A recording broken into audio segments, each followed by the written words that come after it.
in Selenium we have something like 8, I remember, but in Playwright we have lot of things. Okay, so of course the basic things like ID, CSS, the XPath, and link text, all those stuff are here. But apart from that, we have lot of things.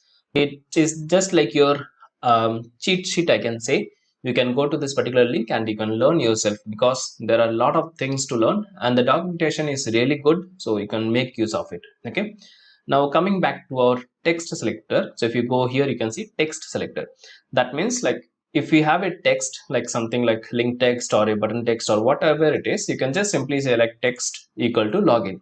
But this will always try to interact with the first element. But in our case here, if you see, this my account text is basically in 3 places. Okay, so it is in 3 places. So it will try to interact with the first one, which is invisible or hidden in this page. And if I click next, you can see like this is our second. So of course the direct locator will not work. So I'm going to write a XPath for this. Okay, so I'll be writing very quickly because obviously I know you already know the XPath, so I'm not going to waste time on that. Okay, so this is the XPath. We are navigating from the A to the span where it has a text called my account, and it's one of one. Of course, it's a correct one. Okay, so I'm going to copy that, and here I'm going to say like await page dot, and then we are going to do the hover, right? So we'll just call the function called hover. If you see in Selenium, of course, we have to call the select, I mean action constructor, then we have to say like mouse hover, all the stuff, right? But it's Playwright, it's very easy. If you want to do hover, just call the function called hover, which is mouse hovering. Okay, and here I'm going to pass my XPath, and of course it's await. Okay, and here you can see, if you see like here we are saying double slash then followed by a. So the signature of XPath is like it starts with double slash, the relative XPath, right?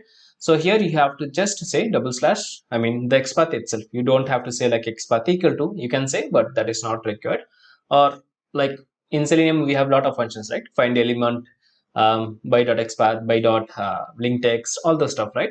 In Playwright it's just one, like you find the locator, and in the runtime it will understand like whether it's a CSS, it's a ID, or it's a XPath. Okay, so that easy it is.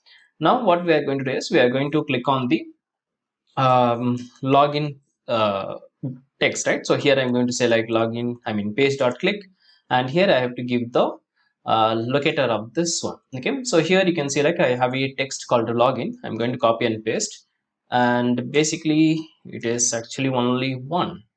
Yeah, so just to verify, I'm going to use the latex path, and here I can say like normalized text equal to login.